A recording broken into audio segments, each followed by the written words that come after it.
కానీ ఇటువంటి బాబుకు ఎవరు సమర్థిస్తున్నారు అని అంటే ఏనాడు ఏపీలో లేనివారు, ఏపీకి రానివారు, వారి సొంత ఊరు ఏదంటే ఎవరికి తెలియని వారు, వారికి మన రాష్ట్రంలో ఓటే లేనివారు, ఇక్కడ మన రాష్ట్రంలో దోచుకోవడం, దోచుకున్నది పంచుకోవడం, దీనికి అలవాటు పడిన వారు మాత్రమే, అలాంటి నాన్ రెసిడెంట్ ఆంధ్రాస్ మాత్రమే చంద్రబాబు నాయుడిని సమర్థిస్తారు. ఆలోచన చేయమని అడుగుతా ఉన్నా. ఇలాంటి పరిస్థితుల మధ్య ఎన్నికలు జరుగుతూ ఉన్నాయి. ఈ ఎన్నికల్లో ప్రతి ఒక్కరూ కూడా మీ అందరితో కూడా ఒకటే కోరుతా ఉన్నా, నాకు చంద్రబాబు నాయుడు గారి మాదిరి నాన్ రెసిడెంట్ ఆంధ్రాస్ మద్దతు నాకు లేదు. నాకు చంద్రబాబు నాయుడు మాదిరి ఒక ఈనాడు మద్దతు లేదు, ఆంధ్రజ్యోతి మద్దతు లేదు, ఒక TV5 మద్దతు లేదు, ఒక దత్తపుత్రుడు తోడు అంతకన్నా లేదు.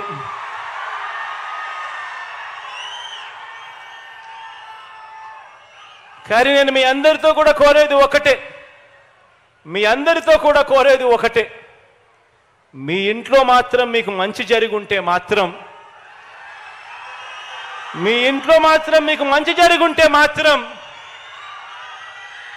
మీ బిడ్డకు మీరే తోడుగా నిలబడండి అని చెప్పి మాత్రం కోరుతా ఉన్నాను.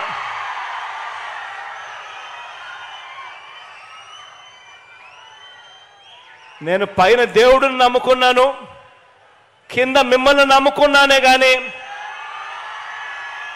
మధ్యలో దళారులను నేను నమ్ముకోలేదు, మధ్యలో బ్రోకర్లను నమ్ముకోలేదు, మధ్యలో ఉన్న ఇలాంటి వారిని అంతకన్నా నమ్ముకోలేదు. కాబట్టి మీ అందరితో కూడా ఒకటే చెప్తా ఉన్నా, మీ ఇంట్లో మంచి జరిగిందా లేదా అన్నది మాత్రమే కొలమానంగా తీసుకోండి. అబద్ధాలను నమ్మకండి. రాబోయే రోజుల్లో ఇంకా ఎక్కువ మోసాలు చేస్తారు అన్నది కూడా జ్ఞాపకంలో పెట్టుకోండి.